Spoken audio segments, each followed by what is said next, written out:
children and grandchildren. Do we not love teachers? I love them. Hug their necks every day. It's wonderful. All right, go ahead.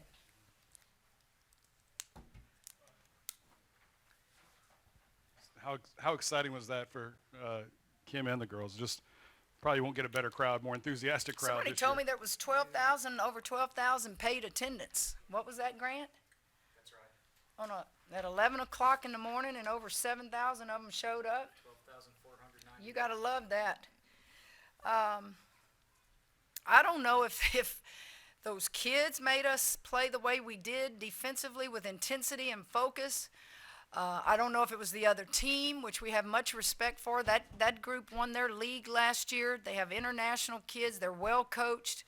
But I felt a different vibe today, that vibe that you look for from your team on the defensive end of the floor, showing me that they're getting better individually, they're getting better collectively, and it was an enjoyable game to coach. Not that all of them aren't enjoyable, but I just saw some good stuff out there today.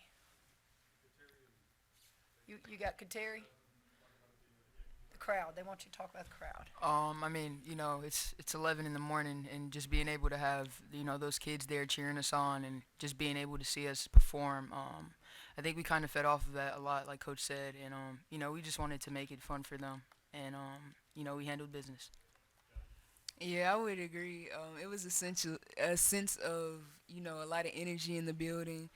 It gave me a boost of energy and my teammates another boost of energy. So it was just very exciting and appreciative that, they took the time to come early in the morning and cheer us on for this win. Kim, you got pushed in the first quarter for the first time. Was that good for y'all? I'm never going to say things are good when we get pushed, but I understand your question. I want to be the one doing the pushing. We responded. I will answer it that way. We responded, and I thought we responded in a way that we learn. You learn every time you get on that floor. This game will humble you. Baseball may be the most humbling game there is. Any of y'all ever swung a bat? You don't know if it's a curveball, slider, fastball. It's not quite as humbling as that. But this game can humble you. But the good thing about this game is you better move, and you better have quick, forgetful memory. And I just thought everything about today was good. The crowd was good. The kids loved it. Our players loved it. I loved our defense. I get a stat sheet, and there's only one thing on there I circle every game. What did we allow them to shoot from the field? It's the only thing I care about. Can't tell you who had what stats until after the game, and somebody go, God, Coach, she was so close to getting 10 rebounds. God, okay? All I want to see is how we guarded. And that mattered to me at the end when Elisa got that offensive board. That's a kid that just got in the game. She's a freshman. She's learning. She went to the offensive board, and she was rewarded. That matters to me. It shows me the kind of kid she is. Almost 2-1 assisted turnovers, and then forcing them to 24 turnovers as well. Just sharing the ball and doing it right at the other end. One of the ways, or not ways, but one of the things I put on the board prior to the game was I want to see us grow, and a part of that is sharing the basketball. Sharing the basketball. All of them can score. There's not anybody on my team that can't score the ball. But you can't all touch the ball and let me shoot. You got to have assists. You got to have rebounding. You got to have steals. You got to defend. And it's amazing what can be accomplished when no one cares who receives the credit. And that's what we're going to try to be about. Kim, it certainly hadn't been bad, but overall, are you getting the offensive flow from Alexis having to play the point that you want to have? What you're recognizing is you think Alexis is just not really playing good. Alexis is fine. Alexis is missing some chippies. She knows it, but you don't even discuss it. The great ones have those moments. And while it'll bother her internally, just figure out how to give us something else, and then she hits that big three. Remember, she hit that big three in front of us. She could have thrown it to Samaya. She shot the three, and then we finally saw her just do that. She needed something like that to happen for her. She didn't pout. She didn't quit playing hard.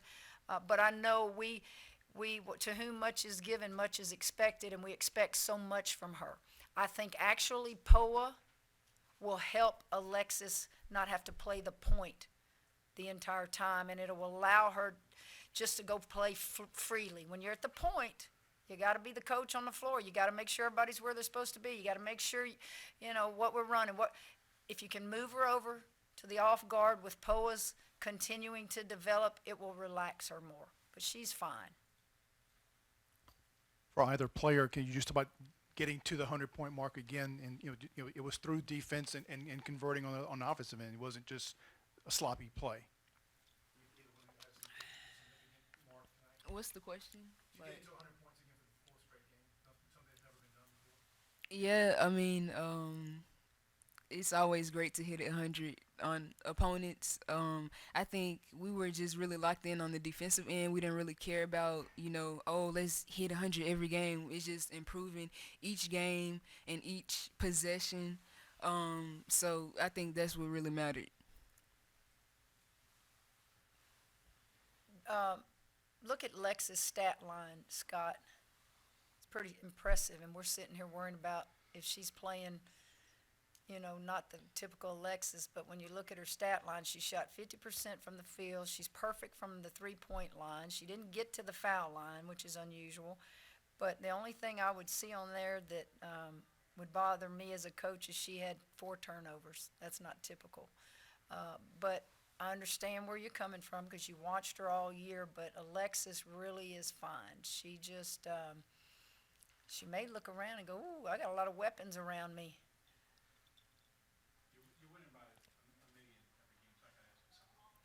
Scott, is that what you reporters do? Y'all just dream up stuff. Y'all just dream up stuff. Clickbait, clickbait. That's my nickname, clickbait. Kim, early on, did you see the normal level of aggression out of Angel? And it looked like you guys had like a minute or so conversation there.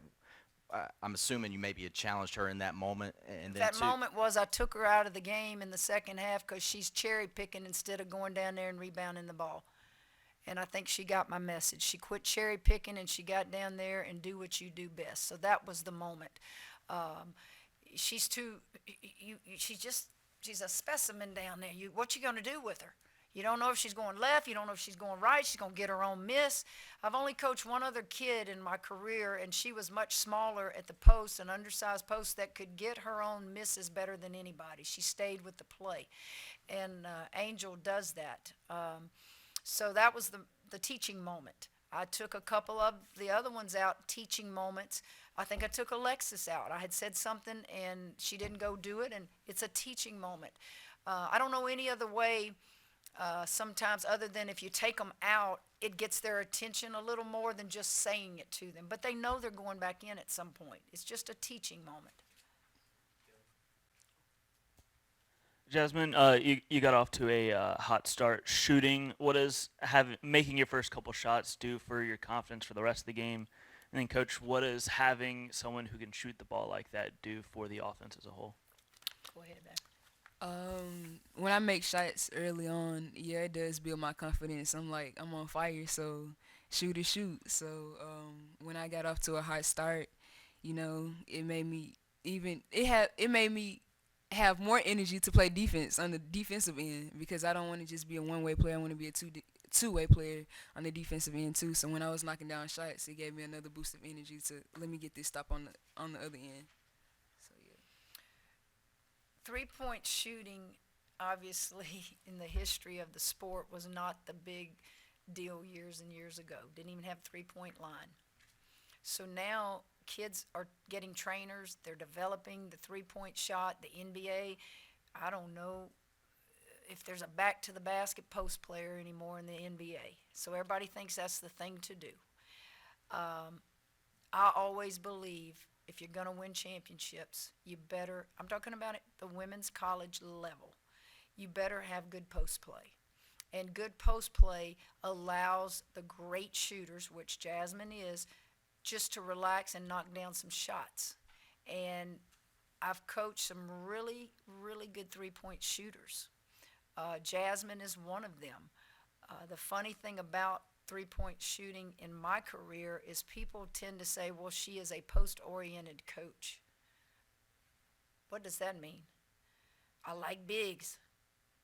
I was a point guard. I like my bigs. They make me look good. But people tend to forget one of my players holds the NCAA record for the most threes made in a game. Go look it up, Juicy Landrum. So I can come back at people when they say she doesn't emphasize the three ball. If you can shoot the ball and you can shoot it with great range, what coach in America wouldn't want to coach that? And Jasmine can just shoot it. She has just great touch on the ball, and she's right. She can't shoot a three and make it for us and give up a three on the other end. We have to develop both ends of the floor. Time for a couple more questions. Coach, your team has just opened up with these big wins to start off the season. What major factors do you think goes in, every day, practicing, everything? What do you think plays into that? What you want to do as you build a program, which is what we're doing, we're rebuilding a program to try to go where we used to be at LSU in women's basketball. Your practices need to be harder than the games. And if our practices can be harder and we can push each other and we can make each other better, then when you see those great teams that are more talented than you on that floor, we're used to this. We see this in practice. We're going to give you everything we have. So I don't look at the scores and 100 and all that. I am literally breaking it down on things that we got to do in practice. Last game, we need to work on outlet pass, and we're coming back to the ball too much. We're wasting time doing that. We work on outlet passes. Break it down and make sure you put these individual players in positions to do things that they do pretty darn good, and then it'll make us better. So that's kind of how it is. If you come to our practices, we want them to be tougher than the games. Final question. Jasmine, for you, what's it like between yourself, Alexis, and Flage? Obviously, all you guys scored in double digits today. What's it like on the court during a game when you guys are obviously finding that efficiency offensively? Is it a situation where you guys kind of feed off of each other, or how does it work between you guys? Yeah, I definitely think we feed off each other. All three of us can score the ball really well. It's nice to know that I have, other teammates that can score the ball too. So, if two of us are, playing really hard on defense here, Lex, go score, Flage, go score, get a bucket. So I just think that, having great teammates around me and, it makes it easier on everybody and the post players. It makes us even a better team. Let me say this. One of the things when you have a kid that shoots the three effortlessly is when we're in transition. Because we talked about it in the game. She sometimes gets confused. Do I need to go to the rim in a 3-on-2, or do I need to stay out here and shoot the three? I don't have the answer. It's what I told her. I said it's a feel for the game. What do we need at that moment, maybe? Did you just hit 2 threes and are you open right there? Bam, nail it. Or maybe, golly, I should have not given that up. I should have gone onto the rim. That's a good problem to have. And that's what three-point shooters do for you. When you're coming down the floor and you got that ball in your hands and you see that three-point shooter spotting up on that backside, skip that ball over cross court.